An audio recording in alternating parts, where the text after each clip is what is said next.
Most people are drawn to ancient texts for the mystery, the symbolism, or the promise of hidden power, but very few pause to ask a quieter question: what kind of mind first felt the need to write such a book? When you open a work like the Lesser Key of Solomon, you are not just stepping into a catalog of spirits and rituals. You are entering a psychological landscape shaped by fear, desire for control, religious devotion, and the human urge to map the unknown. If you approach it only as a manual of magic, you miss something deeper and far more revealing about the way human beings try to negotiate with uncertainty. The text presents itself as a structured system of ceremonial magic, describing methods for summoning, commanding, and dismissing spiritual entities. It lays out precise rituals, symbolic tools, sacred names, geometric seals, and formal invocations, all arranged with an almost legalistic attention to detail. This careful structure is not accidental. It reflects a mindset that believes chaos can be restrained through order, that the unseen world operates according to rules, and that those rules can be learned, memorized, and applied. Beneath the surface, it reveals a powerful psychological comfort. If the universe has procedures, then helplessness can be replaced with method. You start to notice that everything revolves around preparation and protection. Circles are drawn to define sacred space. Names of divine authority are recited repeatedly. Specific timings are emphasized. Nothing is left to improvisation. This insistence on precision mirrors an anxious but determined human instinct. When people feel vulnerable to forces they cannot see or understand, they build rituals. Rituals create a sense of agency. They transform fear into action. Even if the external situation remains unchanged, the mind feels steadier because it is doing something deliberate. What becomes especially interesting is the relationship between authority and submission woven throughout the material. The practitioner is instructed to command spirits firmly, invoking higher divine names as a source of ultimate authority. There is a strict hierarchy. The human operator appeals to sacred power, and that power compels the spirit to obey. Psychologically, this mirrors older political and religious structures where power flows from the top down. The message is subtle but persistent: authority must be borrowed from something greater than oneself. Personal will alone is considered insufficient. Legitimacy comes from alignment with a higher order. This dynamic exposes a timeless human tension. People want control, yet they also fear overstepping moral or spiritual boundaries. So they construct systems where control is permitted, but only through sanctioned channels. It is a negotiation between ambition and obedience. The rituals allow the practitioner to seek knowledge, influence events, or gain advantages, but always within a framework that acknowledges divine supremacy. Power becomes acceptable when it feels authorized rather than stolen. As the descriptions of spirits unfold, another pattern becomes clear. Each entity is assigned specific abilities, temperaments, ranks, and symbolic markings. They are categorized almost like officials in a vast invisible bureaucracy. Some are described as teaching sciences, others influencing emotions, revealing hidden things, or shaping outcomes. This classification reflects a deeply human habit. When faced with the unknown, we organize it. Naming reduces fear. Categorizing creates familiarity. Even imagined dangers feel more manageable when they are placed into systems. You begin to sense that this is not only about spirits. It is about the human need to create maps for uncertainty. Just as ancient civilizations charted the stars to understand fate and seasons, this system charts invisible forces to make sense of psychological and worldly struggles. Every spirit described corresponds, in a symbolic way, to aspects of human experience: desire for knowledge, fear of betrayal, hope for influence, curiosity about the future, anxiety over hidden threats. The external language of spirits becomes a mirror for internal conflicts. The elaborate seals and sigils reinforce this mapping instinct. Complex symbols are drawn with careful geometry, each representing a particular spiritual identity. These marks function like visual contracts, giving form to something that otherwise has none. For the human mind, abstraction can feel slippery and unreliable. Symbols anchor ideas. They make invisible concepts feel graspable. The act of drawing them is meditative, repetitive, and focused, which further strengthens the practitioner's sense of participation in a meaningful process. It is also impossible to ignore how strongly the text clarity and adherence to procedure are presented as safeguards. In modern terms, this resembles performance psychology. When individuals believe their success depends on mental steadiness and ritual precision, they cultivate intense concentration. The ritual becomes a framework that filters distraction and channels intention. This focus on mental state reveals something subtle but powerful. Whether or not one believes in literal spirits, the structured environment of ritual can alter perception and emotional experience. Repetition, symbolism, controlled breathing, formal language, and sensory focus create a trance-like mindset. In such states, imagination becomes vivid, intuitions feel external, and internal dialogues may seem like communications from beyond. The text may be read as an early exploration of altered consciousness, wrapped in the language available to its time. Another layer emerges in the constant warnings. The practitioner is reminded repeatedly that mistakes invite danger, that protective steps must never be skipped, and that arrogance leads to harm. Fear is not removed, it is managed. This reflects an important psychological principle. Systems that promise power often maintain compliance by emphasizing risk. The balance between empowerment and caution keeps practitioners engaged and vigilant. It creates seriousness of purpose, reinforcing the feeling that the work matters. You also notice how morality is intertwined with procedure. The operator is expected to maintain spiritual cleanliness, prayerful focus, and disciplined intention. Ritual action is framed not as reckless experimentation but as solemn engagement with higher realities. This moral framing protects the practitioner's self-image. Seeking influence over hidden forces could feel transgressive, but when wrapped in sacred language and formal devotion, it feels justified and dignified. Over time, a larger pattern becomes visible. The entire system can be understood as a bridge between religious faith and human ambition. It neither rejects spiritual authority nor denies human desire for agency.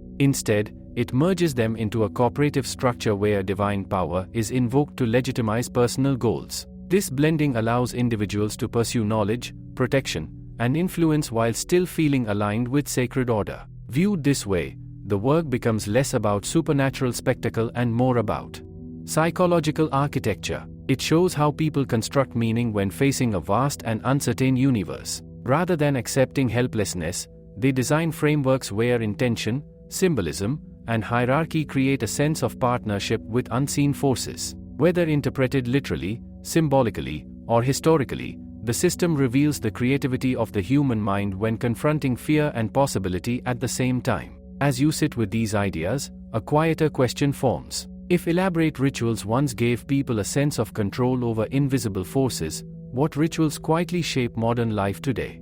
Financial routines, legal systems, academic credentials, digital algorithms, each promises order, protection, and influence within complex structures few fully understand. The tools have changed, but the psychological need remains familiar, and that realization opens the door to something even more intriguing.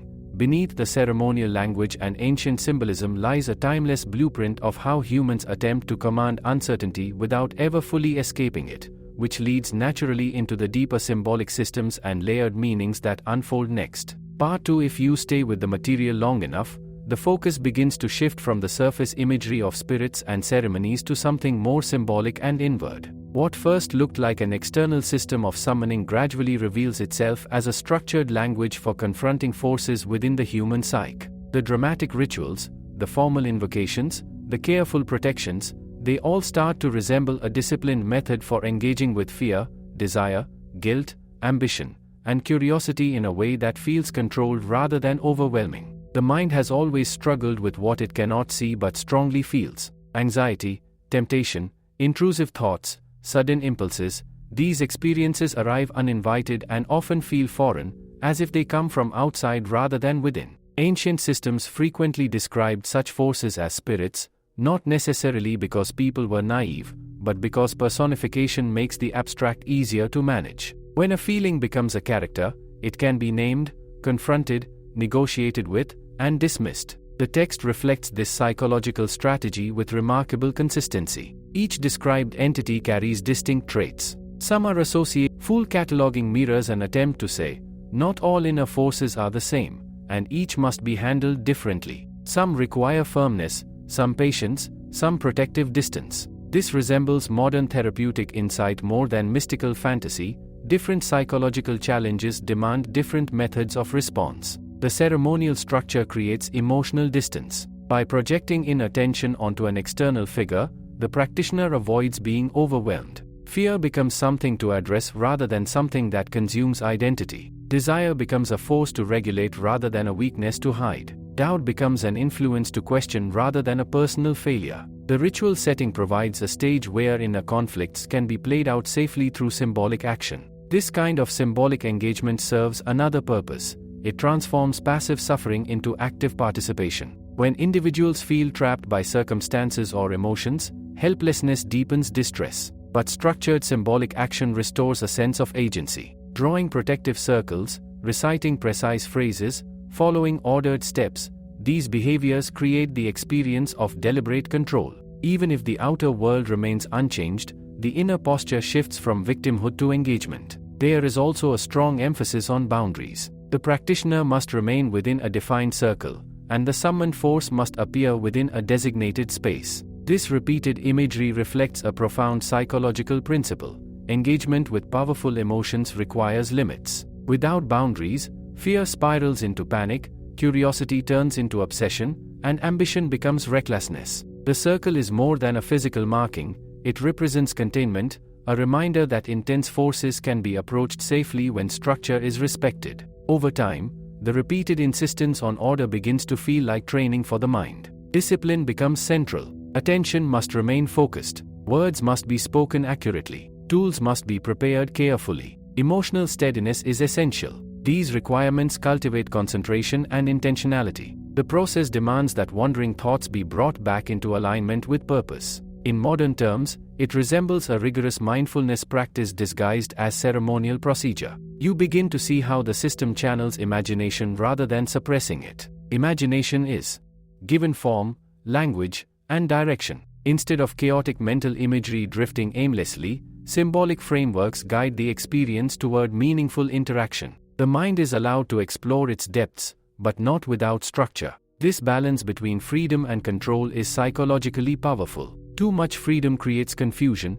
too much control suffocates insight. The ritual space holds both in careful tension. There is another subtle dynamic at play: confrontation with the shadow. Many described entities embody traits people prefer to deny: manipulation, deception, destructive temptation, hidden resentment. By externalizing these traits, individuals can face uncomfortable aspects of themselves indirectly. The system allows engagement without immediate self-condemnation. One can command, resist, or dismiss symbolic representations of impulses that would otherwise provoke shame. This indirect confrontation makes difficult self-recognition more tolerable. But this is where a quiet danger also appears. Symbolic systems can either illuminate self-awareness or reinforce avoidance. If taken purely literally, the practitioner might focus only on external mastery while ignoring internal growth. The rituals could become performances of control rather than pathways to understanding. The difference lies in interpretation. When symbolism is mistaken for external mechanics alone,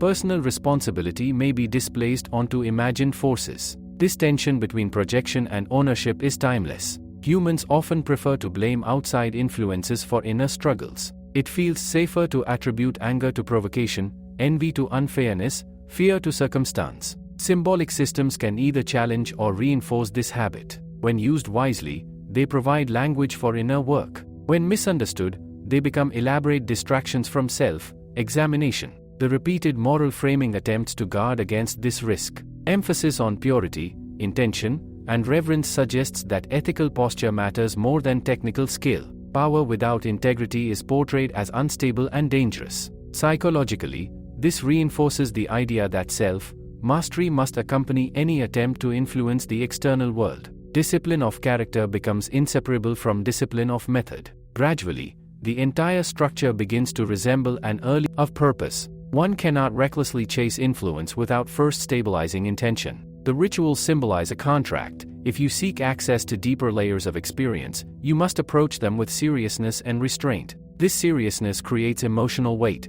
Nothing is casual. Every gesture carries significance. Every word is deliberate. Such gravity intensifies focus and reinforces the perception that one is participating in something meaningful. The mind responds strongly to environments framed as important. Attention sharpens. Memory deepens. Experiences become vivid. Symbolic acts gain emotional resonance that ordinary routines rarely achieve. Seen through this lens, the material reveals how humans design transformative experiences. Structured symbolism, disciplined attention, moral framing, and emotional intensity combine to produce moments that feel larger than daily life. Whether interpreted as spiritual encounters or psychological immersion, the impact on perception can be profound. Meaning is not only discovered, it is carefully constructed through ritualized focus. And yet, beneath all the structure and symbolism, uncertainty never fully disappears. No ritual guarantees outcomes. No system removes risk entirely. The procedures attempt to negotiate with mystery, not eliminate it.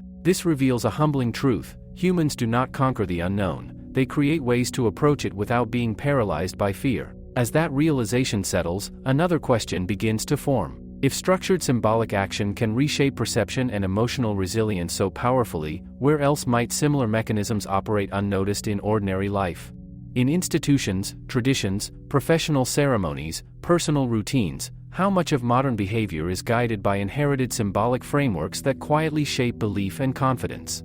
And once you start noticing those parallels, it becomes difficult to ignore how deeply ritual, symbolism, and authority still influence decisions that feel entirely rational, which opens the way to an even deeper exploration of power, belief, and the architecture of influence that unfolds from here. There is a moment when you begin to realize that systems of belief are never just about what they claim on the surface. They are also about who gets to define reality, who is granted authority, and how power is justified. As the material unfolds further, what emerges is not merely a collection of rituals or symbolic encounters, but a carefully constructed architecture of influence. It reveals how belief itself can be engineered through structure, repetition, hierarchy, and emotional investment. Human beings rarely act based on raw information alone. They respond to framing, atmosphere, and signals of legitimacy. When a process feels ancient, complex, and formal, the mind instinctively treats it as meaningful. Elaborate procedures create the impression that something profound must be happening, even before any visible result appears.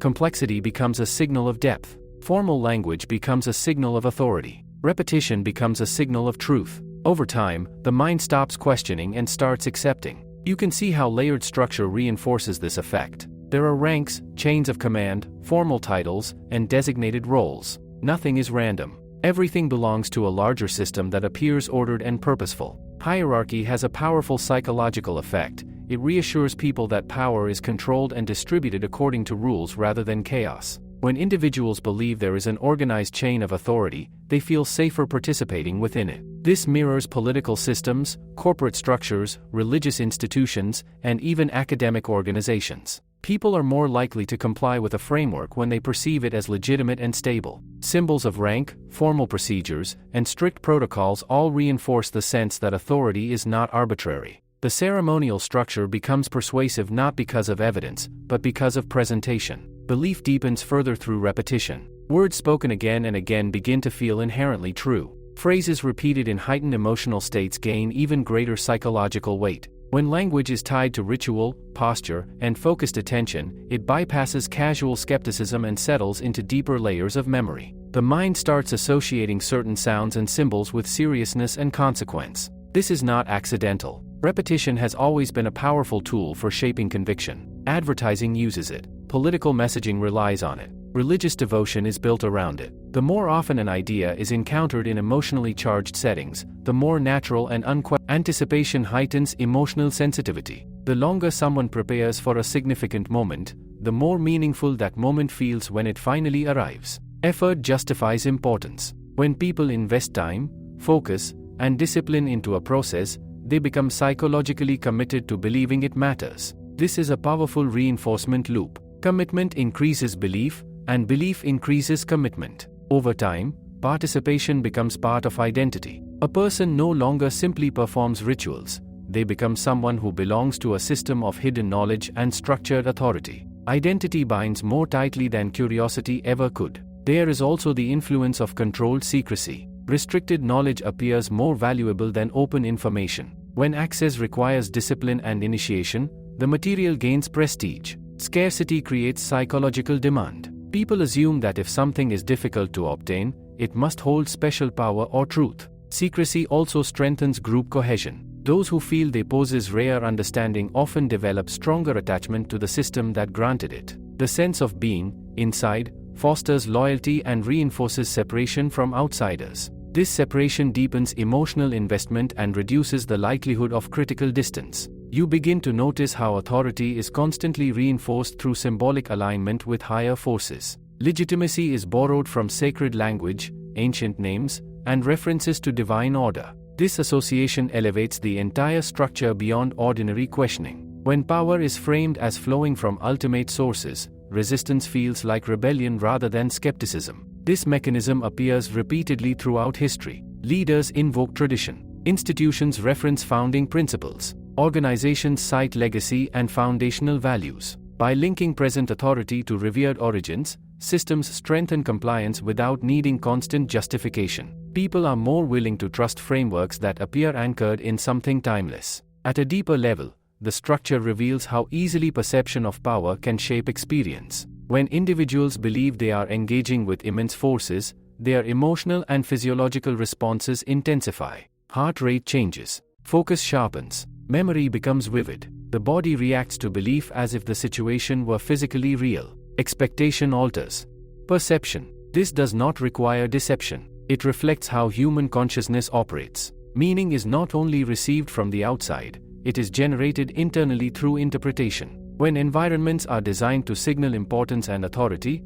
the mind responds accordingly. Experience becomes amplified by belief. Gradually, you start to see how systems of influence operate on multiple layers at once. Structure persuades the intellect. Symbolism engages imagination. Ritual focuses attention. Hierarchy reassures emotion. Secrecy increases perceived value. Repetition anchors belief. Identity solidifies commitment. Each element reinforces the others until the entire framework feels self-evident and unquestionable. This layered design can be used to cultivate discipline, purpose, and psychological resilience, but it can also discourage independent thought if accepted blindly. The same mechanisms that build meaning can limit perspective. When systems become too closed, questioning feels disloyal rather than curious. Intellectual flexibility narrows. Authority becomes insulated. This dual nature reveals something fundamental about human psychology. People crave structure, meaning, and guidance, yet those same desires make them vulnerable to rigid systems.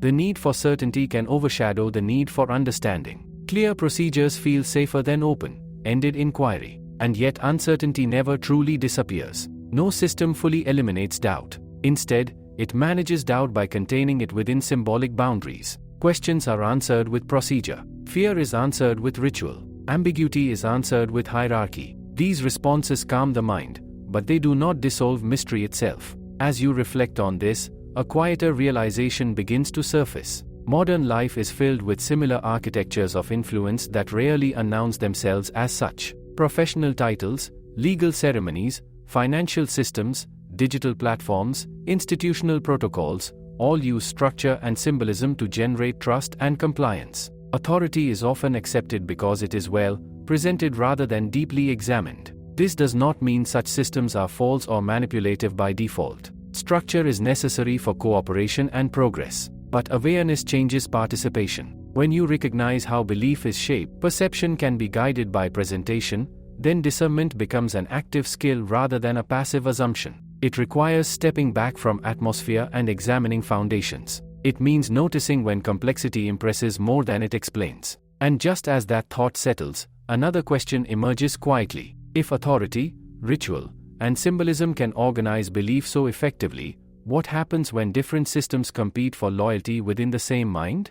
How do individuals reconcile conflicting frameworks of meaning when each claims legitimacy? The tension between competing structures of belief opens a deeper exploration of internal conflict, cognitive dissonance, and the human struggle to maintain coherent identity in a world filled with overlapping influences, and that is where the next stage of understanding begins to unfold. Have you ever noticed how the mind becomes most uncomfortable not when something is clearly right or clearly wrong, but when two convincing ideas collide and refuse to coexist peacefully? That tension, that mental friction, sits quietly beneath many systems of belief and practice. As the deeper layers unfold, attention shifts toward the strain created when structured worldviews overlap, compete, or contradict each other. The struggle is no longer about mastering rituals or navigating symbols, but about preserving a stable sense of self when different sources of meaning pull in different directions. Human identity depends on coherence. People need their beliefs, values, and actions to feel aligned. When alignment breaks, discomfort appears. This discomfort is not mild. It can feel deeply unsettling because it threatens the story individuals tell themselves about who they are. The mind works constantly to maintain a sense of internal consistency, even if that means distorting perception or avoiding inconvenient information. When someone participates in a structured system that offers order and purpose, that system gradually becomes part of personal identity. Its symbols feel familiar. Its language feels reassuring. Its procedures feel meaningful. But when another framework presents conflicting assumptions, tension arises. If both systems appear legitimate, the mind faces a difficult task.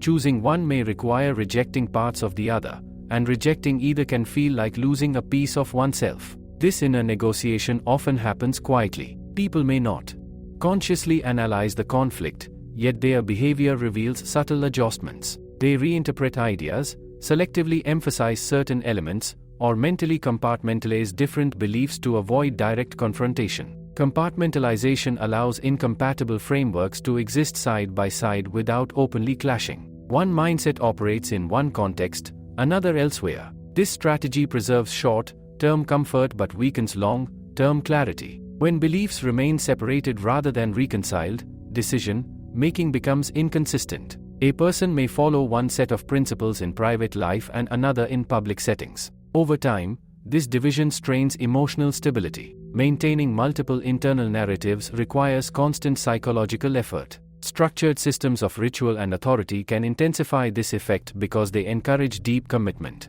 Participation is rarely casual. Emotional investment strengthens attachment, making it harder to question assumptions later. When new information challenges established frameworks, resistance arises naturally. Doubt can feel like betrayal rather than curiosity. The mind often responds by defending existing beliefs more strongly. Instead of evaluating conflicting perspectives openly, individuals may search for explanations that preserve familiar structures. Contradictions are minimized. Ambiguities are reinterpreted. Opposing views are dismissed as misunderstandings. This defensive posture protects identity but limits growth. At times, tension becomes too strong to ignore. Internal contradictions surface in moments of stress or decision. A person may feel torn between duty and desire, tradition and innovation, obedience and independence. These conflicts reveal that identity is not fixed but negotiated continuously between competing influences. Such moments are psychologically significant. They expose the difference between inherited belief and personally examined conviction. Inherited frameworks feel stable because they are familiar,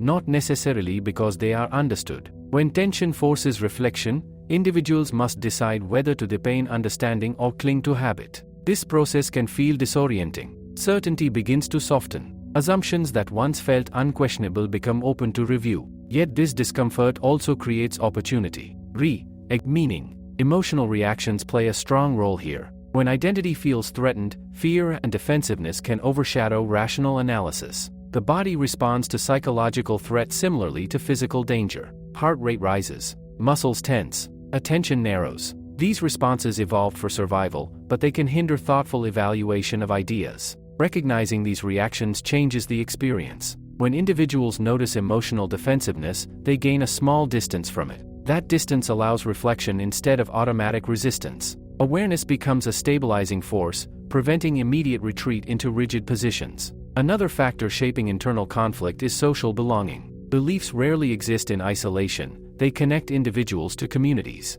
Accepting one framework may strengthen ties with certain groups while weakening connection to others. Fear of isolation can influence intellectual choices more than logic alone. People often protect relationships by preserving shared narratives. This social dimension complicates personal evaluation. Changing one's perspective may feel like stepping away from familiar networks of support. Even when alternative ideas seem convincing, emotional cost can delay acceptance. Stability and belonging compete with curiosity and revision. Yet avoiding tension does not eliminate it. Suppressed contradictions often reappear indirectly through stress, irritability, or persistent dissatisfaction. The mind senses unresolved conflict even when attention is diverted. Over time, avoidance drains mental energy that could otherwise support growth and creativity. Systems that emphasize strict authority and formal structure can unintentionally intensify this suppression. When questioning is discouraged, individuals may silence doubts rather than explore them. Outward conformity hides inward uncertainty. This silence preserves appearance of unity but reduces authenticity. Authenticity requires integration. Instead of isolating conflicting ideas, individuals gradually examine their assumptions and search for deeper principles that can harmonize differences. This does not always mean choosing one framework over another, sometimes it means refining both, identifying symbolic meaning rather than literal conflict. Integration strengthens identity because it is built on understanding rather than habit. People become less dependent on rigid external validation and more comfortable with thoughtful ambiguity. Certainty becomes less absolute but more grounded. Confidence shifts from "I must be right" to "I understand why I believe this." This transformation reduces fear of competing perspectives. New ideas no longer feel like threats but opportunities to expand comprehension. Dialogue becomes possible without immediate defensiveness. Intellectual flexibility replaces brittle certainty. Still, this path requires patience. The mind prefers quick resolution, clear answers, stable structures. Integration moves slowly, requiring reflection and emotional tolerance. Discomfort must be faced rather than avoided. Many retreat before reaching clarity because uncertainty feels heavy, but those who continue often discover something unexpected. Identity becomes more adaptable without losing coherence. Beliefs become more meaningful because they are chosen rather than inherited automatically. Engagement with complex systems becomes more conscious and less reactive. Gradually, tension shifts from being an enemy to becoming a guide. Internal conflict highlights areas where understanding is incomplete. Instead of signaling failure, discomfort signals opportunity for refinement. The mind learns to treat questions as invitations rather than threats. And as this new relationship with uncertainty develops, another layer of inquiry emerges. If personal identity can be reshaped through conscious examination of belief systems, what does that imply about the nature of authority itself? How much of perceived power depends on collective acceptance rather than inherent truth? That question leads into a deeper exploration of legitimacy, collective belief, and the subtle agreements that allow systems of meaning to function at all. And once you begin examining those shared assumptions, the structure of influence appears even more intricate than it first seemed. It is easy to assume that power exists as a solid, independent force, something certain people simply possess while others do not. But when you look more closely at how authority functions within structured systems of belief, a quieter truth begins to surface. Power is rarely self-sustaining. It depends on recognition, on shared agreement, on the willingness of others to treat it as real. Without collective acceptance, authority weakens, symbols lose inherent dominance and more about perceived legitimacy. When people believe a structure is valid, they cooperate with it, reinforce it, and transmit its importance to others. Over time, this shared reinforcement creates stability. The system feels permanent not because it cannot change, but because many minds continuously support its presence. Symbols play a central role in this process. They condense complex ideas into recognizable forms that evoke trust and familiarity. A seal, a title, a ceremonial gesture, a formal phrase, each serves as a psychological shortcut. Instead of analyzing foundations repeatedly, individuals respond to symbolic signals that suggest continuity and order. Symbols make authority efficient. They reduce the need for constant explanation. Rituals strengthen these signals by transforming abstract belief into visible action. When groups perform synchronized behaviors within formal settings, a powerful sense of unity emerges. Shared action reinforces shared meaning. Participants feel connected to something larger than themselves, and that emotional connection deepens commitment to the framework that hosts the ritual. This connection reveals how collective belief sustains systems across generations. Individuals inherit symbols and procedures long before they fully understand them. Familiarity breeds acceptance. What has always been present begins to feel naturally correct. Questioning seems unnecessary because continuity itself appears to validate legitimacy. Over time, authority becomes embedded in environment and routine. People adjust behavior automatically within structured settings. Formal spaces encourage formal conduct. Hierarchical language shapes interaction. Prescribed roles guide expectations. Without conscious effort, individuals align themselves with established patterns. This alignment illustrates a subtle psychological contract. In exchange for structure and meaning, individuals agree to respect symbolic authority. The agreement may never be spoken aloud, yet it guides behavior consistently. People comply not merely out of fear, but because cooperation simplifies social interaction and reduces uncertainty. However, collective acceptance is never perfectly stable. Doubt can spread quietly when symbols lose emotional resonance or when procedures appear disconnected from lived experience. If enough individuals begin questioning legitimacy, authority weakens. Structures that once felt immovable begin to seem fragile. This fragility reveals that power is relational rather than absolute. It lives in perception, sustained through shared confidence. When confidence erodes, systems must adapt, reform, or risk collapse. Authority therefore depends on continuous renewal of trust. Trust itself grows through perceived consistency and fairness. When rules appear predictable and procedures seem meaningful, individuals feel secure participating. But when actions contradict stated values, psychological tension emerges. People sense imbalance between symbol and substance. Such tension can remain hidden for long periods. Outward conformity may persist even as inward belief weakens. Individuals might continue following procedures while privately disengaging emotionally. This silent withdrawal reduces the vitality of collective systems. Participation becomes mechanical rather than meaningful. Mechanical compliance differs profoundly from genuine commitment. In committed participation, individuals feel personally invested in outcomes. Their identity connects with the structure's purpose. Mechanical compliance, by contrast, is sustained by habit and convenience rather than conviction. It maintains appearance without emotional depth. When emotional depth fades, symbolic systems become vulnerable to disruption. New frameworks offering stronger resonance can attract attention more easily. People naturally gravitate toward structures that feel relevant to current realities. Authority must therefore remain psychologically responsive, not merely procedurally rigid. Adaptability becomes essential for legitimacy. Systems that allow thoughtful reinterpretation preserve continuity without appearing outdated. Flexibility signals vitality. It reassures participants that tradition can coexist with evolving understanding. At the same time, too much flexibility risks dissolving recognizable identity. Symbols require stability to remain meaningful. If core elements change constantly, familiarity disappears. Effective authority balances continuity with thoughtful adaptation, preserving recognizable structure while allowing gradual refinement. This balance reflects a deeper truth about collective belief. It is sustained not by perfection, but by ongoing negotiation between past meaning and present relevance. Directly to this process, each person filters collective symbols through personal history and emotional associations. Shared frameworks feel slightly different to every participant, yet overlapping interpretations create enough common ground for cooperation. This overlapping perception forms a network of partial agreements. Complete uniformity is unnecessary. Systems function as long as enough individuals share similar emotional responses to core symbols and procedures. Authority survives through this web of approximate alignment. Recognizing this network changes how power is understood. It is not simply imposed from above but co-created through participation. Every act of recognition strengthens structure. Every moment of skepticism adjusts it slightly. Collective belief evolves through countless small interactions. This perspective introduces both empowerment and responsibility. Individuals are not merely subjects of authority but contributors to its stability. Their engagement shapes the systems they inhabit.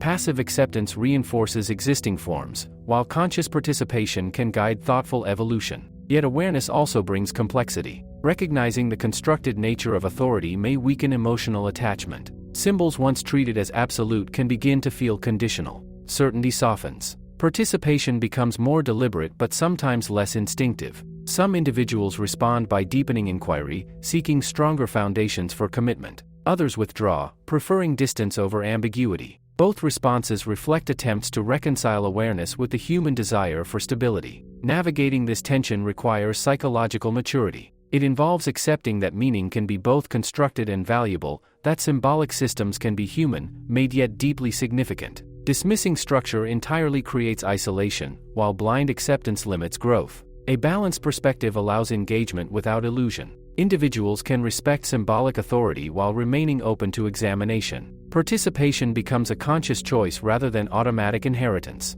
And as this balance develops, another question quietly arises. If collective belief sustains authority and symbolic systems shape perception so deeply, what determines which frameworks gain widespread acceptance while others fade into obscurity?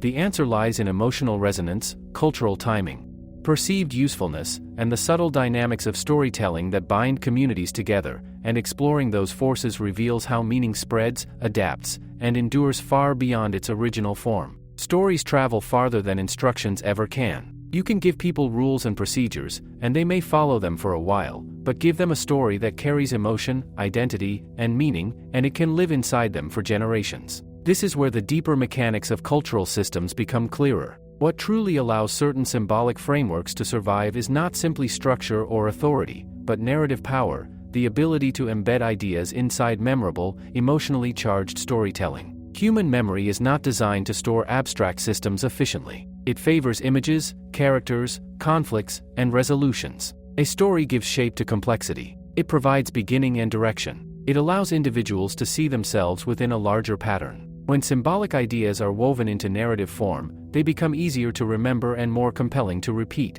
Narrative does something else that raw information cannot. It creates emotional rehearsal. When people hear stories of struggle, danger, transformation, or triumph, they mentally simulate those experiences. The brain responds as if the events were partially real. This rehearsal builds emotional familiarity with situations never personally encountered. Over time, the imagined becomes psychologically influential. This is why systems grounded in narrative feel alive rather than mechanical. Participants do not simply memorize procedures, they internalize journeys. The symbolic world becomes populated with characters, tensions, and meaningful turning points. Individuals relate to these elements intuitively because human identity itself is experienced as an unfolding story. Through narrative, abstract principles become personal. Lessons are not presented as commands but as lived experiences of symbolic figures. Instead of being told what to value, people witness dramatized consequences. Meaning emerges indirectly, allowing individuals to feel they discovered insight rather than received instruction. This indirect transmission strengthens belief because it bypasses resistance. Direct commands can provoke skepticism.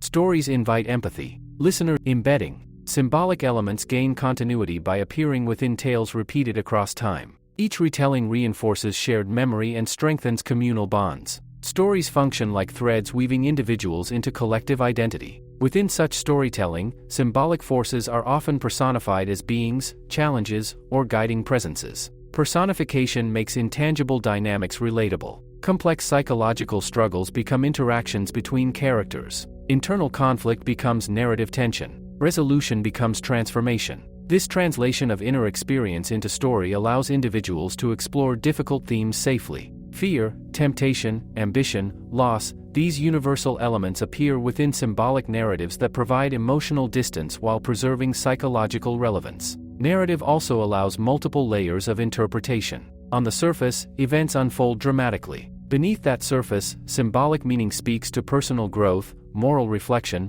or existential questions. This layered design keeps stories relevant across different levels of understanding. Another powerful aspect of narrative is its ability to encode values without rigid enforcement. Stories show consequences rather than imposing rules. Observing outcomes encourages reflection. Listeners derive meaning through emotional engagement rather than external pressure. This method supports voluntary alignment with shared principles. People adopt values more deeply when they feel personally convinced rather than compelled. Narrative persuasion is subtle yet enduring. Stories also adapt more easily than formal doctrines. Details shift across generations while preserving core themes. This flexibility allows symbolic systems to remain culturally relevant without losing recognizable identity. Narratives evolve with audience needs, incorporating contemporary concerns into familiar frameworks. Adaptation ensures survival. Systems that resist reinterpretation risk becoming disconnected from lived experience. Narrative flexibility allows continuity without stagnation. Each generation finds its own reflection within inherited stories. The communal aspect of storytelling strengthens collective belief.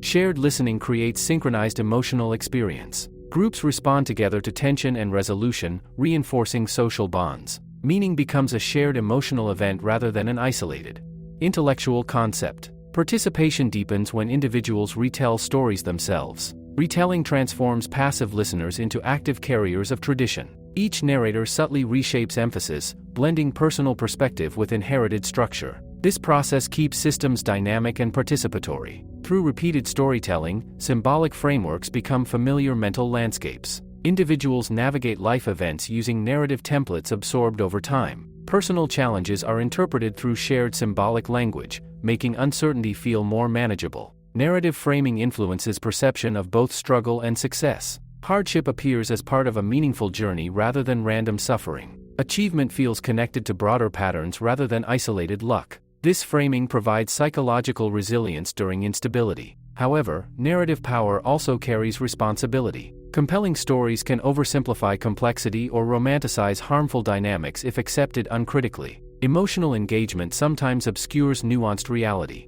Listeners may inherit assumptions embedded subtly within dramatic structure. Awareness of narrative influence allows more thoughtful engagement. Individuals can appreciate emotional resonance while examining underlying messages. This balance preserves meaning without surrendering discernment. Narrative systems thrive when they invite reflection rather than demand unquestioning acceptance. Stories that allow interpretive space encourage intellectual maturity. Participants explore symbolic meaning actively rather than memorizing fixed conclusions. Such engagement transforms tradition into dialogue. Instead of static inheritance, symbolic frameworks become living conversations across time. Each generation contributes perspective, sustaining relevance while honoring continuity. Through this lens, storytelling emerges as a bridge between structure and experience. Ritual provides form. Symbolism provides language. Authority provides organization. Narrative provides life. Together, these elements create systems that shape perception, identity, and collective memory. And as you begin to recognize narrative as a central force in sustaining meaning, another thought slowly emerges. If stories shape perception so deeply, how much of personal identity is itself and the quiet storytelling each mind performs every day, and exploring that inner narrative reveals how personal reality is shaped as much by interpretation as by events themselves. There is a quiet story running in your mind right now. It does not use dramatic music or visible pages, yet it shapes how you interpret everything that happens to you. Every memory you recall, every decision you justify, every hope you protect is filtered through an internal narrative that explains who you are and how you fit into the world. You rarely notice this process because it feels natural, almost automatic, but it influences perception more than external facts alone ever could. Personal identity is not stored like a fixed record in a vault. It is assembled continuously through selective memory and interpretation. Experiences do not carry meaning by themselves, meaning is assigned afterward. The mind links moments together into patterns, creating a storyline that feels coherent even when reality was messy and unpredictable. Events that support the existing narrative are emphasized, while conflicting details are softened or forgotten. This editing process is not necessarily dishonest.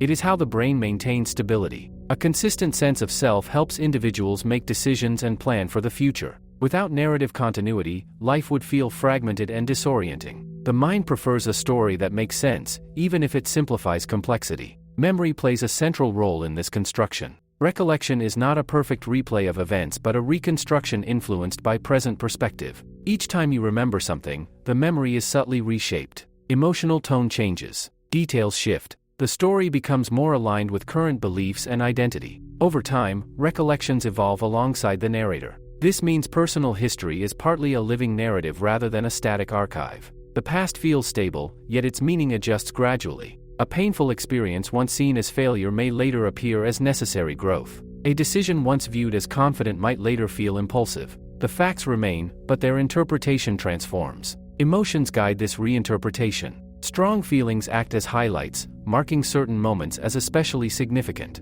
Emotional intensity strengthens memory retention but can also distort accuracy. Moments of fear, pride, embarrassment, or joy gain narrative importance beyond their objective scale. These emotionally charged memories become anchor points in personal storytelling. Individuals refer back to them when explaining current behavior. They serve as evidence supporting identity claims, being resilient, cautious, ambitious, or guarded. The narrative selects scenes that reinforce the desired self-image. Yet identity is not shaped by memory alone. Anticipation of the future also influences present narrative. People imagine where their life is heading and adjust interpretation of events accordingly. A setback can feel temporary when viewed as part of a larger journey, or devastating when the future appears uncertain. This future-oriented storytelling provides motivation and direction. Goals function like plot destinations. Choices become meaningful steps rather than isolated actions. The mind seeks narrative momentum, preferring movement toward purpose over static uncertainty. Difficulties arise when personal narratives become too rigid.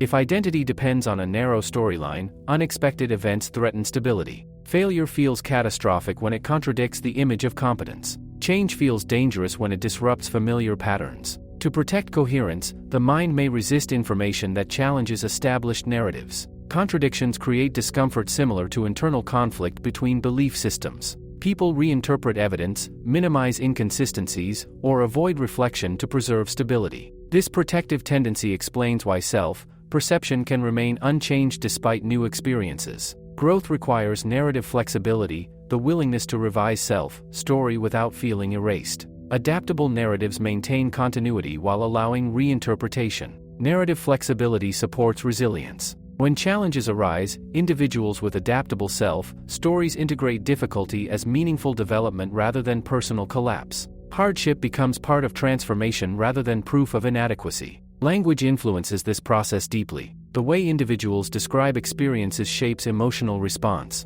Saying, "I failed," creates a different narrative weight than saying, "I learned through difficulty." Word choice frames identity and determines whether events feel like endpoints or transitions. Inner dialogue acts as continuous that solidify identity over time. Awareness of this narration introduces subtle control.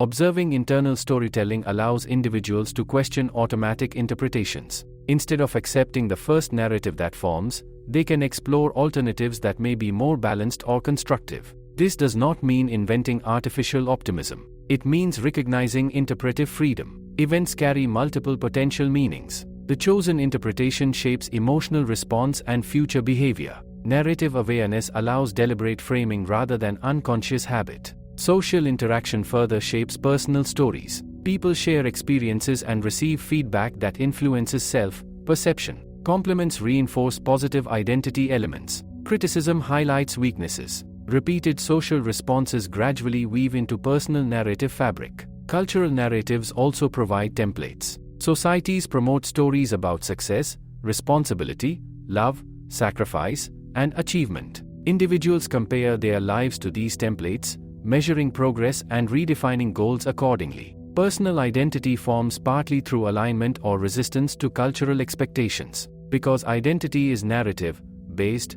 dramatic life changes often require story revision. Career shifts, relationship transitions, loss, or unexpected opportunity disrupt existing plots. Individuals must reconstruct meaning to restore coherence. Some embrace revision, others cling to outdated scripts. Resistance to narrative change can create stagnation. When individuals insist on maintaining old identity stories despite evolving reality, tension grows. The world moves forward while self-perception remains anchored in the past. Conversely, thoughtful narrative revision encourages growth. Reinterpreting past experiences in light of new understanding integrates maturity into identity. Instead of abandoning previous chapters, individuals reframe them as necessary stages of development. This ongoing authorship reveals that identity is neither illusion nor fixed essence. It is an evolving story shaped by memory, emotion, anticipation, and interpretation. Awareness transforms individuals from passive characters into active narrators.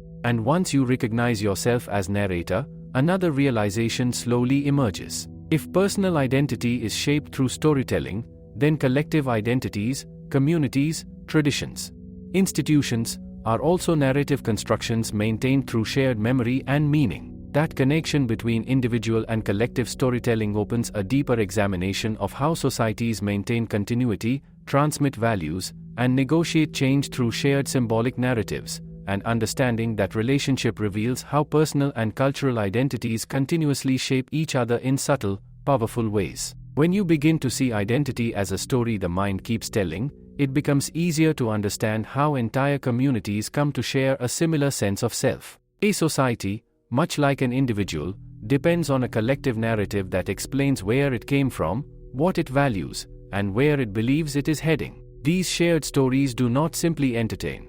They organize memory, justify authority, preserve tradition, and give meaning to cooperation among people who may never meet each other personally. Collective identity forms when many individuals internalize overlapping narratives about history, purpose, and belonging. These narratives are reinforced through education, ritual, symbols, language, and public ceremonies. Over time, they become so familiar that they feel like natural truth rather than constructed interpretation. People rarely question them because they provide psychological stability and social connection. Shared memory plays a powerful role here. Communities highlight certain historical events while downplaying others, shaping how the past is understood. Victories may be remembered as defining achievements, while failures are reframed as lessons or sacrifices. This selective remembrance is not always deceptive. It reflects the same narrative shaping that occurs in personal memory. A group, like an individual, seeks coherence and meaning. Symbols condense this shared memory into visible form. Flags, monuments, traditional attire, sacred spaces, and formal language act as emotional anchors. They remind individuals of belonging and continuity. These symbols operate as shorthand for complex narratives, triggering shared feelings without requiring detailed explanation. Rituals strengthen collective narrative by transforming belief into coordinated action. National ceremonies, religious gatherings, seasonal festivals, and institutional traditions create moments where individuals emotional synchronization. When many people focus on the same symbolic moment, their reactions align. This alignment deepens social bonds and strengthens commitment to shared frameworks. Collective emotion becomes a powerful adhesive that holds groups together. Language itself carries narrative influence. Words encode cultural assumptions and values. Certain phrases evoke shared understanding that outsiders may not fully grasp. Through common vocabulary, individuals reinforce mutual perspective and preserve inherited interpretations of reality. Stories passed through generations provide continuity during change. Elders recount foundational struggles, moral lessons, and defining achievements, allowing younger members to inherit identity frameworks without directly experiencing original events. These narratives function as bridges across time. Yet collective storytelling is never static. As circumstances evolve, communities reinterpret their narratives to maintain relevance. New challenges inspire revised emphasis on old themes. Emerging values reshape traditional stories. This process allows continuity without rigidity. Tension arises when competing narratives exist within the same society. Different groups may interpret shared history differently, emphasizing distinct values or priorities. These narrative differences can create misunderstanding and conflict, especially when identity feels threatened. Such tension reflects the deep emotional investment tied to collective storytelling. Challenges to shared narratives can feel like attacks on belonging itself. Defensive reactions often arise not from factual disagreement alone, but from fear of identity erosion. At the same time, exposure to alternative narratives can encourage reflection and growth. Engaging diverse perspectives reveals that no collective story is completely comprehensive. Awareness of multiple viewpoints fosters empathy and intellectual flexibility. Healthy societies often develop mechanisms for narrative dialogue. Through open discussion, artistic expression, and inclusive education, communities explore differing interpretations while preserving social cohesion. This dialogue allows collective identity to evolve thoughtfully rather than fracture under pressure. Collective narratives also influence moral frameworks. Shared stories communicate values indirectly, illustrating admired traits and cautioning against harmful behavior. Individuals absorb ethical guidance through identification with cultural role models and symbolic events. These moral dimensions shape expectations for behavior within the community. Cooperation becomes easier when individuals believe others share similar values. Trust grows from perceived alignment of principles reinforced through narrative tradition. At times, collective stories can oversimplify complex realities, portraying events in ways that favor unity over nuance. While this simplification strengthens cohesion, it may obscure difficult truths. Balanced societies learn to acknowledge complexity without dissolving shared meaning. Media and technology accelerate narrative transmission in modern contexts. Stories spread rapidly across digital platforms, influencing collective perception beyond geographic boundaries. This speed increases both connectivity and volatility, as narratives evolve faster than traditional stabilizing structures. Global interaction exposes individuals to overlapping cultural stories, sometimes creating hybrid identities. People may integrate multiple narrative frameworks, blending traditions and perspectives into more complex personal and collective identities. This blending can enrich understanding but may also create tension when inherited narratives conflict. Navigating multiple identities requires flexibility and tolerance for ambiguity, similar to the internal negotiation of personal belief systems. Leadership plays a significant role in shaping collective storytelling. Influential voices highlight certain themes, frame challenges, and propose visions of the future. Through persuasive narrative framing, leaders guide public perception and emotional response. However, collective identity remains participatory. Narratives gain strength only when individuals adopt and repeat them. Public engagement determines which stories endure and which gradually fade. Authority alone cannot sustain narratives without emotional resonance. Education systems formalize narrative transmission by selecting which histories and values to emphasize. Curriculum choices influence how future generations interpret identity, responsibility, and possibility. This shaping power underscores the importance of thoughtful narrative stewardship. Recognizing the narrative basis of collective identity fosters awareness of both its strength and vulnerability. Shared stories can. Engagement requires appreciating collective meaning while remaining open to reflection. Communities thrive when narratives are strong enough to unify yet flexible enough to adapt. This balance mirrors the psychological maturity required for personal identity growth. And as you consider how societies tell stories about themselves, another realization begins to form quietly. If collective narratives shape belonging and purpose so profoundly, what happens when individuals feel disconnected from the stories surrounding them? That sense of disconnection opens a deeper exploration of alienation, meaning, seeking, and the human drive to find or create narratives that restore a sense of place within the wider social world, and understanding that search reveals how belonging is not merely inherited but continuously negotiated through shared symbols and evolving stories. There is a particular kind of quiet loneliness that does not come from being physically alone, but from feeling out of place in the story unfolding around you. A person may live among millions, follow the same news, speak the same language, even participate in the same routines, yet still carry the uneasy sense that the surrounding narrative does not quite include them. This feeling is subtle, often difficult to explain, but it touches something fundamental in human psychology: the need to see oneself reflected in the shared meaning structures of society. Belonging is not only social proximity, it is narrative alignment. People feel connected when their personal story fits naturally into the larger cultural story. When values, goals, and experiences resonate with collective themes, identity feels supported. Life appears to move in harmony with a broader direction. But when personal experiences conflict with dominant narratives, emotional distance grows. This distance can emerge gradually. An individual may begin to notice that widely celebrated goals feel unconvincing, that common symbols no longer inspire emotion, or that shared assumptions seem disconnected from lived reality. At first, this may appear as mild skepticism or quiet indifference. Over time, it can deepen into alienation. Alienation carries psychological weight because humans evolved as group-oriented beings. Survival once depended on belonging to cohesive communities. Exclusion historically meant vulnerability. Though modern life reduces physical survival risks, the emotional systems shaped by that history remain active. Feeling disconnected from collective identity can trigger anxiety, restlessness, and a persistent search for meaning. When familiar narratives lose resonance, individuals often begin seeking alternative frameworks that better reflect their inner experiences. This search may lead toward subcultures, philosophical traditions, artistic communities, spiritual exploration, or intellectual movements. Each offers new symbolic language and reinterpretations of purpose. This exploration is not merely curiosity. It is an attempt to restore narrative coherence.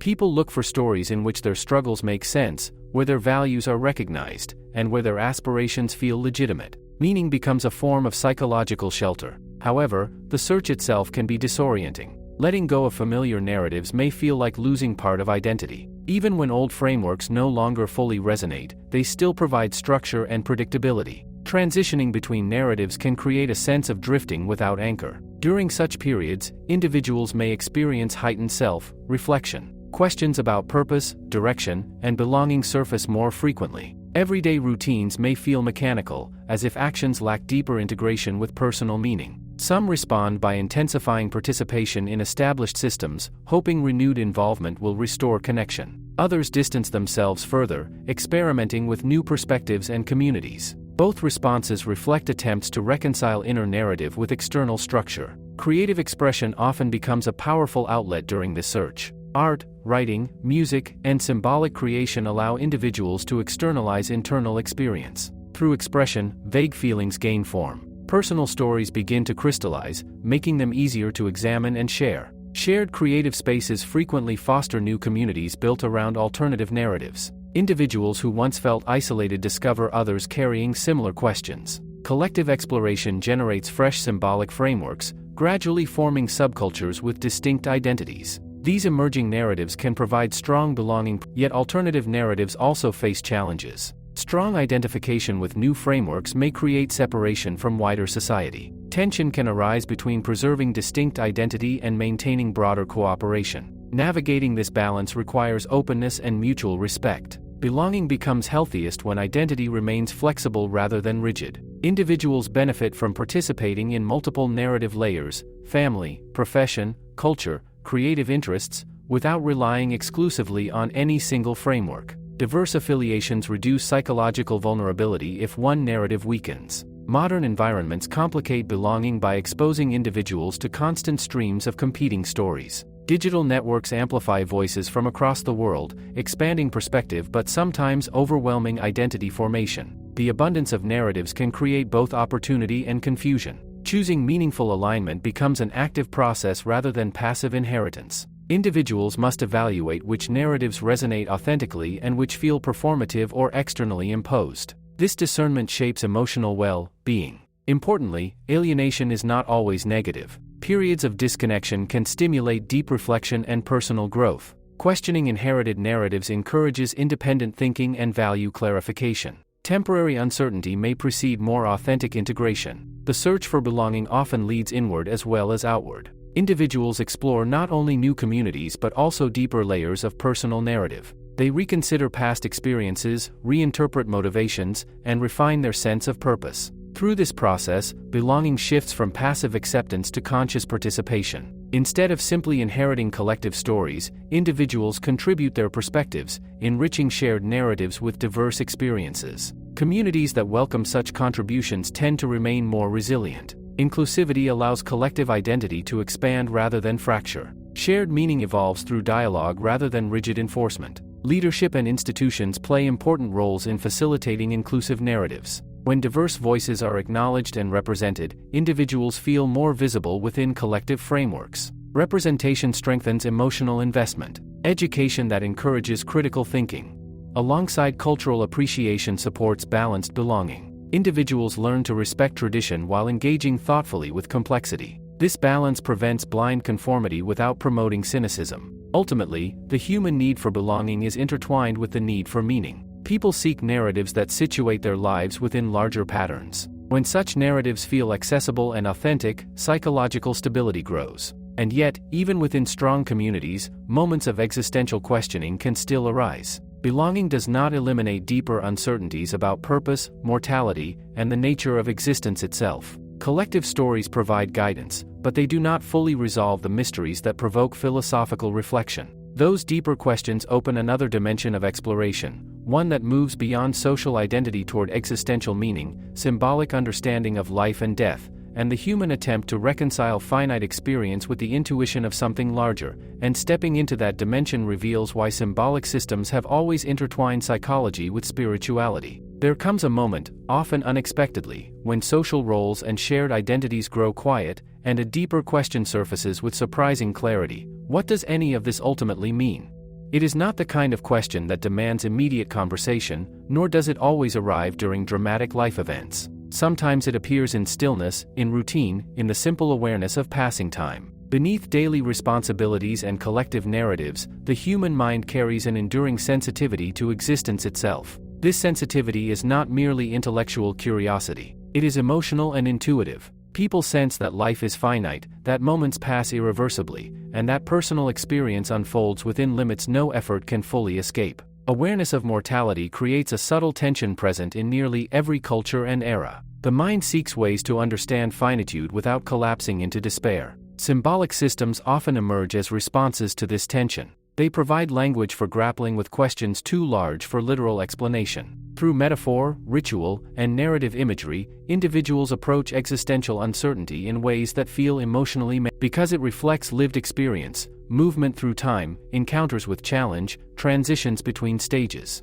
Framing life as a path gives shape to uncertainty. A journey implies direction, even if the destination remains partly unknown. Such metaphors do more than decorate language. They guide perception. When life is seen as a journey, setbacks become obstacles rather than permanent failures. Progress becomes meaningful even if incomplete. The narrative of movement softens fear of stagnation and encourages patience during difficulty. Another common symbolic pattern involves cycles, birth and death, seasons, renewal after decline. Cyclical imagery reassures the mind that endings are not purely destructive but part of transformation. Observing natural rhythms reinforces the intuition that change belongs to a broader continuity rather than isolated loss. These symbolic interpretations do not eliminate the reality of mortality, but they reshape emotional response. Instead of confronting abrupt finality, individuals perceive participation in patterns larger than personal lifespan. Meaning extends beyond individual boundaries. Rituals connected to life transitions further support this symbolic integration. Ceremonies marking birth, maturity, partnership, and death provide communal acknowledgement of change. Structured observance allows emotions to be expressed collectively rather than suppressed privately. Through ritual, personal experiences become shared events.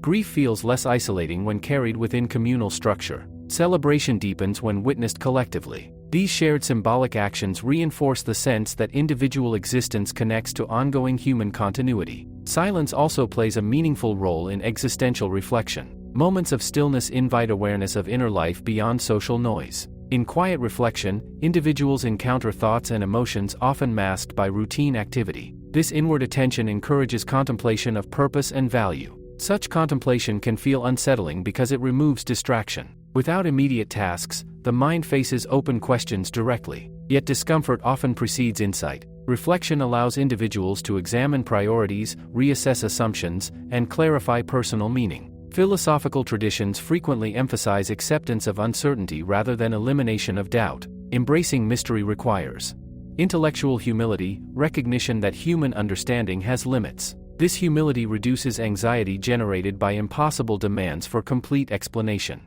Acceptance does not mean indifference. Instead, it allows individuals to focus on lived experience without requiring absolute certainty about ultimate questions. Meaning emerges through engagement with life rather than through final answers. Artistic expression often becomes a bridge between existential awareness and emotional articulation. Music, visual art, poetry, and storytelling translate abstract reflection into sensory form. Through creative expression, individuals explore themes that logic alone cannot fully contain. Nature also provides symbolic grounding. Observing vast landscapes, changing weather, and biological rhythms invites perspective beyond immediate concerns. Such experiences evoke a sense of scale that can both humble and comfort the mind. Within this broader perspective, personal struggles appear as part of a complex, interconnected system rather than isolated burdens. This reframing does not diminish difficulty but situates it within wider context, reducing feelings of meaningless suffering. Existential reflection also reshapes time perception. Attention shifts from constant urgency toward appreciation of present moments.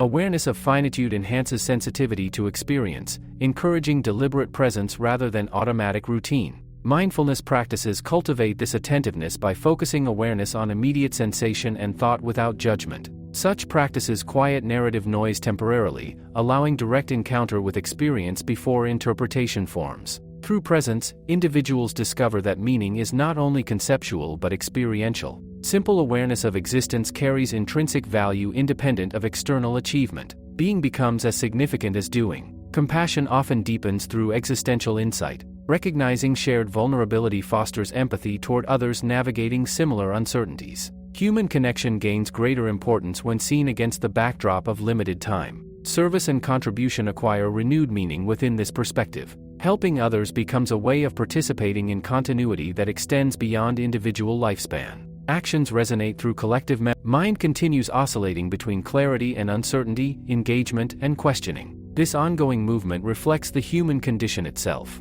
Meaning is not a static conclusion but an evolving relationship with experience. Individuals revisit existential themes repeatedly across different life stages, each time with new perspective. And as awareness deepens, another layer of inquiry begins to unfold. If human beings continually create symbolic frameworks to interpret existence, what does that reveal about consciousness itself, the perceiving awareness through which all meaning is formed?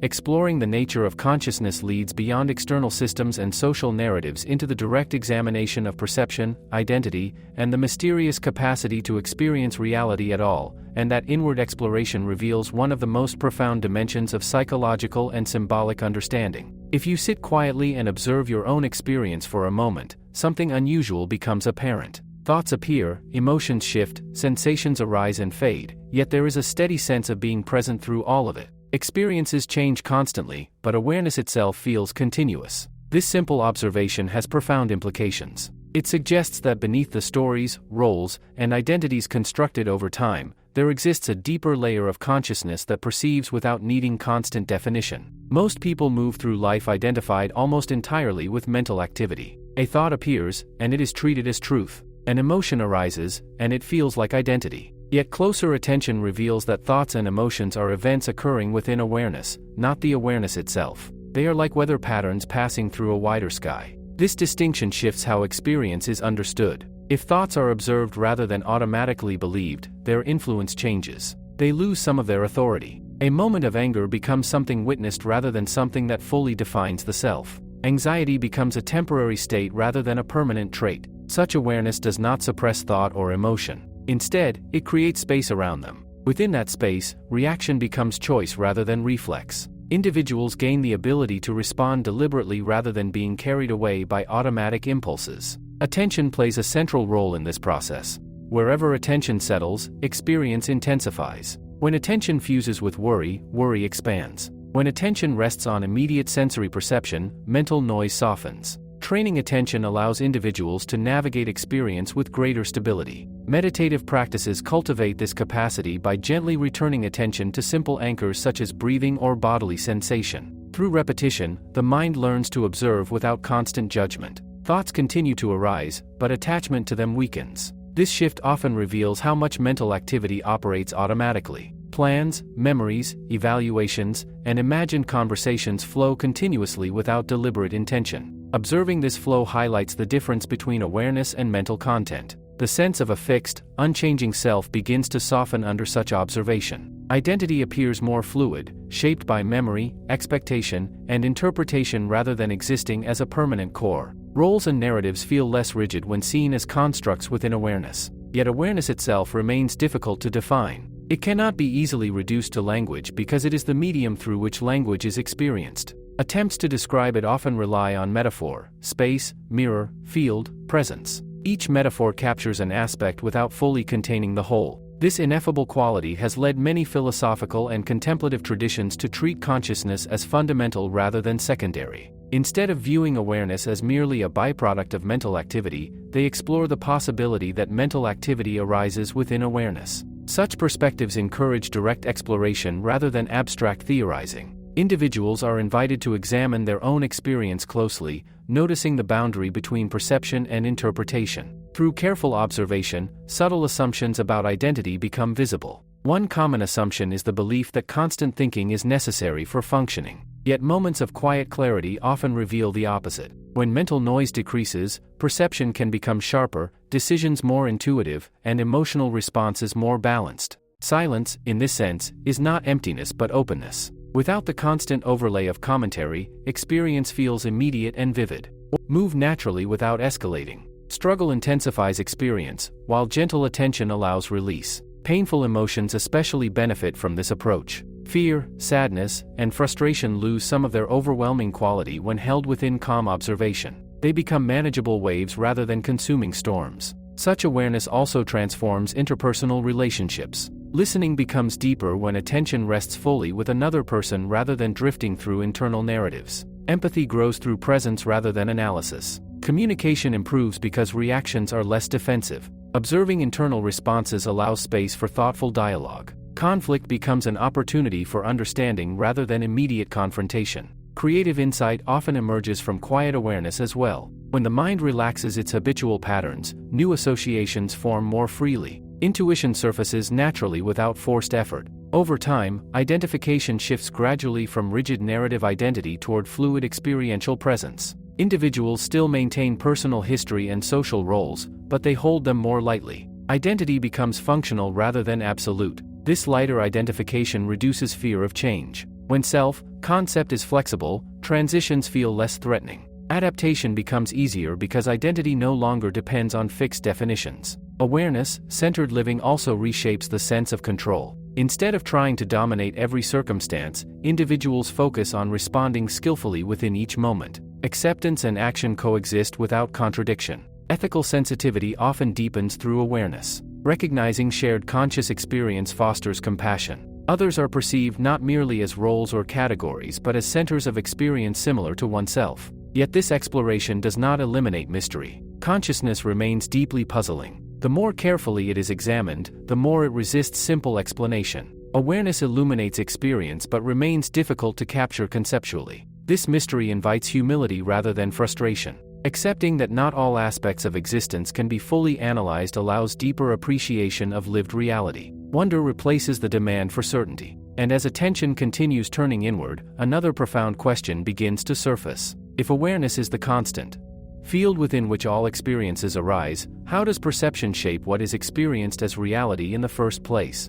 Exploring perception reveals how senses, expectations, memory, and interpretation cooperate to construct the world as it appears, and understanding that construction opens an entirely new dimension of psychological and symbolic insight. Look around you for a moment and consider something quietly astonishing. Everything you see, hear, and feel appears immediate and solid, as if reality is simply presenting itself exactly as it is. Yet what you experience is not raw existence untouched by interpretation. It is a constructed representation formed through layers of sensory input, memory, expectation, and mental patterning. The world you perceive feels direct, but perception is an active process rather than passive reception. The senses gather signals constantly. Light reaches the eyes, vibrations touch the ears, textures press against the skin. These signals are fragments, incomplete on their own. The brain organizes them into recognizable patterns, filling gaps automatically. Without this interpretive process, experience would feel chaotic and disjointed.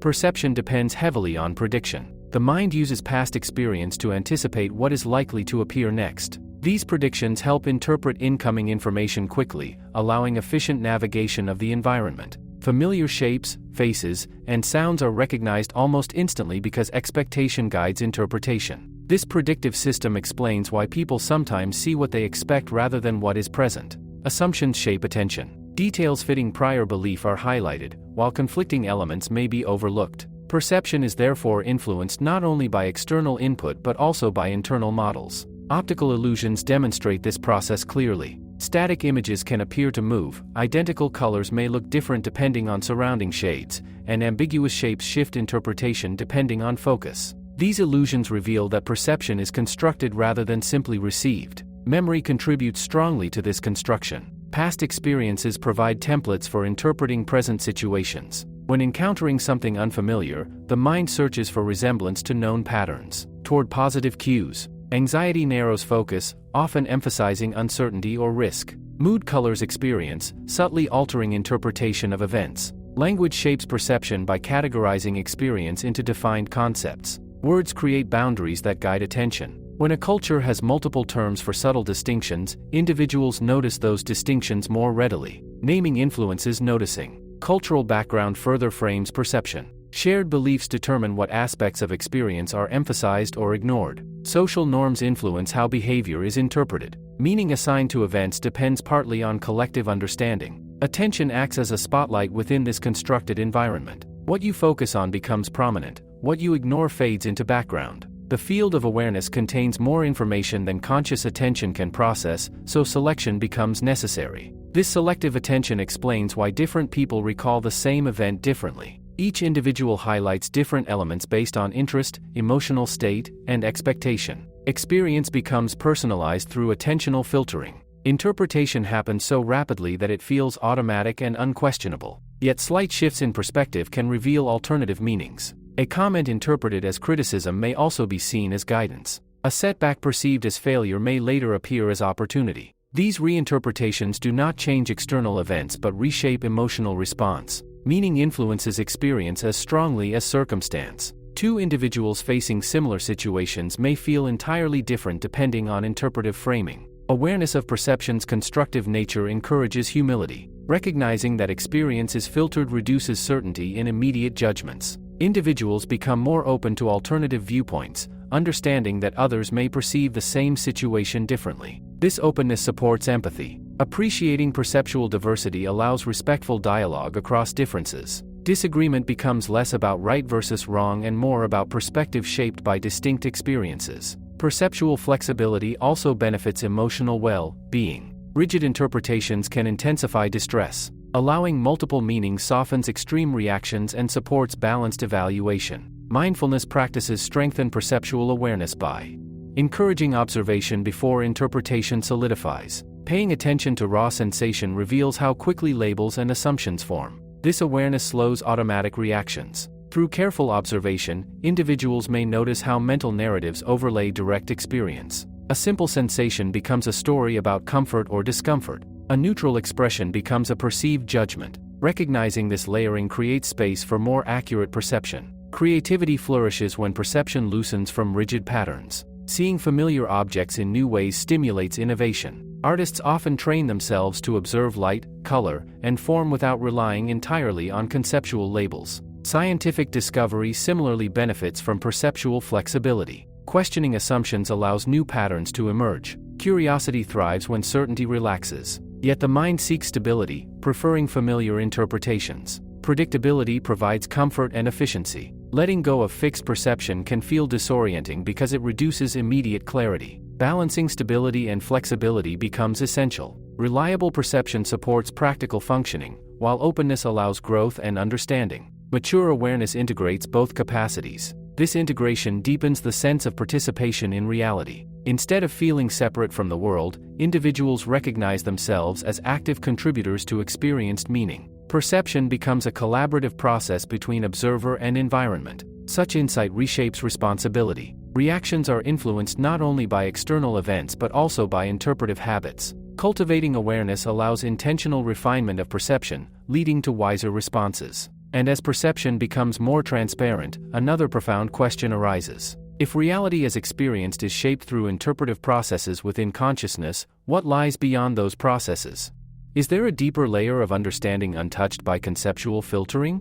Exploring that possibility leads toward direct forms of insight often described in contemplative traditions, moments when conceptual boundaries soften and experience feels unified rather than divided, and entering that territory reveals new relationships between awareness, meaning, and the sense of commentary slows, and experience feels immediate and whole. A landscape is no longer something you are observing from a distance, it feels immersive, almost participatory. Music does not seem external but intimately present. Time loosens its rigid structure, and awareness feels spacious rather than confined. Such experiences often arise spontaneously, during deep concentration, creative absorption, intense emotion, or quiet reflection. They may also emerge through contemplative practices that calm habitual mental activity. In these moments, perception feels unified. The boundary between observer and observed becomes less defined. Ordinarily, the mind organizes reality through distinctions: self and other, subject and object, past and future. These categories are useful for practical functioning, helping individuals navigate complex environments.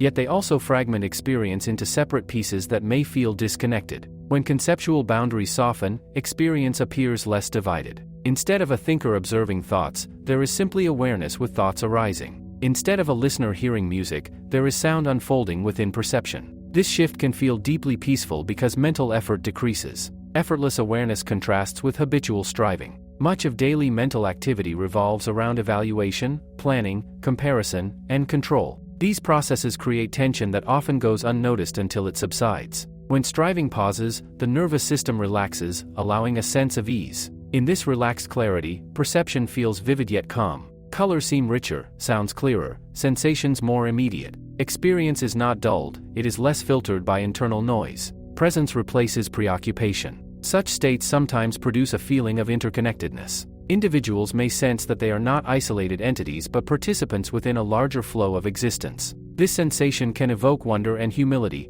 dissolving the usual emphasis on personal concerns. Importantly, these experiences do not require adopting particular beliefs. They arise from shifts in attention and awareness rather than from ideology. Interpretation varies across cultures, but the underlying phenomenology, unity, clarity, presence, appears widely reported. The sense of unity often challenges ordinary identity frameworks. If awareness feels continuous with experience, rather than separate from it, the idea of a rigid, isolated self becomes less convincing. Identity appears more fluid, interwoven with environment and relationships. This does not eliminate individuality. Practical identity remains necessary for communication and responsibility. However, the emotional weight attached to self-concept lightens. Defensiveness decreases because identity feels less threatened by change or difference. Compassion frequently deepens following such experiences. Recognizing shared participation in awareness fosters empathy. Others are no longer perceived solely as separate agents but as fellow expressions of conscious life. Fear may also diminish temporarily. Concerns tied to ego-centered narratives lose intensity when attention shifts toward broader presence. Problems remain, yet they feel less overwhelming within expanded perspective. These experiences often resist precise description. Language depends on distinctions, while unified awareness feels prior to conceptual division. Attempts to explain may rely on metaphor, merging, dissolving, flowing, awakening, each pointing toward but not fully capturing the state. Because such experiences feel profound, individuals may seek to repeat them. Yet striving to recreate them can be counterproductive. Tension interferes with the relaxed openness that allows unity to emerge naturally. Instead, gentle attentiveness supports integration. Practices that cultivate steady awareness without force create conditions where unified perception may arise spontaneously. Patience becomes essential. Integration involves bringing insights from these moments into everyday life. While intense unity may not persist constantly, its influence can reshape perspective. Individuals may carry greater calm, empathy, and openness into ordinary interactions. Daily activities become opportunities for mindful presence rather than mere tasks to complete. Walking, listening, speaking, and working can all be approached with attentive awareness that softens habitual mental noise. This integration bridges contemplative insight and practical living. Awareness does not remain confined to special moments but gradually permeates routine experience. The distinction between profound and ordinary softens. Nevertheless, challenges remain. Habitual patterns of thought and emotion continue to arise. Stress, conflict, and distraction can obscure. Understanding recognizes the value of both transcendent awareness and grounded engagement with practical realities. Balance prevents spiritual idealization from replacing thoughtful action. Psychological growth benefits from this balance. Self-reflection deepens without becoming self-absorption. Emotional awareness increases without overwhelming stability. Presence supports resilience amid complexity. Scientific perspectives increasingly explore such states, examining neural patterns associated with reduced self-referential processing and increased attentional coherence. While research continues, subjective reports consistently highlight enhanced well-being and reduced stress. Yet the significance of unified awareness extends beyond measurable outcomes. It touches fundamental questions about consciousness and reality. If the sense of separation can soften so profoundly, assumptions about fixed boundaries deserve reconsideration. These reflections encourage humility. Human understanding remains partial, shaped by perceptual and conceptual limits. Unified experiences hint that reality may be more interconnected than ordinary perception suggests. And still, such moments are not final answers. They are glimpses, invitations to explore consciousness more deeply without clinging to rigid conclusions. Mystery remains present, encouraging continued inquiry. As awareness integrates both separation and unity, another dimension of exploration begins to unfold. If experience can shift so dramatically based on attention and interpretation, how do habits of mind shape long-term patterns of behavior, emotion, and identity? Understanding those patterns leads into the psychology of conditioning, habit formation, and the subtle forces that reinforce cycles of thought and action across a lifetime, and exploring those dynamics reveals how freedom and limitation often arise from the same mental mechanisms. Think about how many things you do each day without deliberate decision. You wake up and reach for your phone. You follow familiar routes. You respond to certain situations with predictable emotions. These patterns feel natural, almost automatic, yet they were built gradually through repetition. The mind is constantly learning from experience, forming associations that guide future behavior without requiring conscious planning. This learning process is efficient. If every action required careful analysis, daily life would feel exhausting. Habits conserve mental energy by converting repeated behaviors into automatic routines. Once established, they operate with minimal awareness, allowing attention to focus elsewhere. Habit formation depends on reinforcement. When a behavior produces reward or relief, the brain strengthens the neural pathways associated with it. Rewards need not be dramatic. Even small feelings of comfort, pleasure, or reduced anxiety can reinforce patterns effectively. Over time, cues in the environment become linked to habitual responses. A notification sound triggers checking behavior. A stressful moment prompts avoidance or distraction. Specific places, people, or emotional states activate learned patterns automatically. These cue-response loops operate quickly, often before conscious thought intervenes. Individuals may rationalize actions afterward, believing they chose freely when behavior actually followed established pathways. Emotional habits form alongside behavioral routines. Repeated reactions to similar situations strengthen emotional tendencies. A person who frequently responds to difficulty with frustration may develop a low tolerance for uncertainty. Another who practices calm reflection may build emotional resilience. Thought patterns also follow habitual loops. Persistent self-criticism, worry, or pessimism becomes easier with repetition. Neural efficiency favors familiar mental routes, making negative thinking self-reinforcing if left unexamined. Yet the same mechanisms that create limiting patterns also enable positive change. Repetition can strengthen constructive behaviors just as effectively. Deliberate practice reshapes neural pathways, gradually replacing old routines with new ones. Awareness serves as the first step in transformation. Automatic patterns must be noticed before they can be altered. Observing triggers, responses, and consequences reveals the structure of habitual loops. Interrupting a habit requires inserting conscious attention between cue and response. This pause allows alternative choices to emerge. Even brief moments of awareness can weaken automatic momentum. Substituting new responses works more effectively than attempting to eliminate behavior entirely. Replacing an unhelpful routine with a constructive alternative preserves the brain's preference for patterned action while fade quickly without sustainable reinforcement. Environment strongly influences habit formation. Physical surroundings, social circles, and daily schedules provide cues that shape behavior. Altering environment can reduce exposure to triggers and support desired routines. Social reinforcement further strengthens patterns. Behaviors shared within supportive communities feel more sustainable. Collective participation encourages accountability and shared motivation. Emotional rewards accelerate habit adoption. Satisfaction from progress reinforces continued effort. Celebrating small improvements strengthens neural pathways associated with positive change. Setbacks are natural within this process. Old patterns may reappear under stress or fatigue. Recognizing relapse without harsh judgment prevents discouragement and supports continued growth. Self-compassion plays a crucial role in habit transformation. Excessive self-criticism can trigger stress responses that reinforce negative patterns. Encouraging reflection supports resilience and persistence. Identity influences habit sustainability. When individuals view new behaviors as expressions of who they are becoming rather than temporary tasks, motivation deepens. Identity-based habits align action with self-perception. Visualization supports this alignment by rehearsing desired behavior mentally. Imagining successful execution strengthens neural preparation and increases confidence. Attention management further shapes mental habits. Deliberate focus on constructive information reduces reinforcement of anxiety-driven narratives. Media consumption, conversation topics, and reflective practices influence cognitive environment. Mindfulness strengthens awareness of mental loops, revealing repetitive patterns before they solidify into behavior. Observing thoughts without attachment reduces their automatic influence. Over time, repeated conscious choices gradually feel natural. New neural pathways strengthen while older ones weaken through disuse. Transformation becomes embodied rather than forced. Patience remains essential. Habits formed over years rarely dissolve quickly. Sustainable change respects gradual progression rather than demanding immediate perfection. Understanding conditioning fosters humility. Much behavior arises from learned patterns rather than inherent character. This perspective encourages empathy toward oneself and others navigating change. Freedom grows through awareness of conditioning. Recognizing patterns allows deliberate refinement rather than unconscious repetition.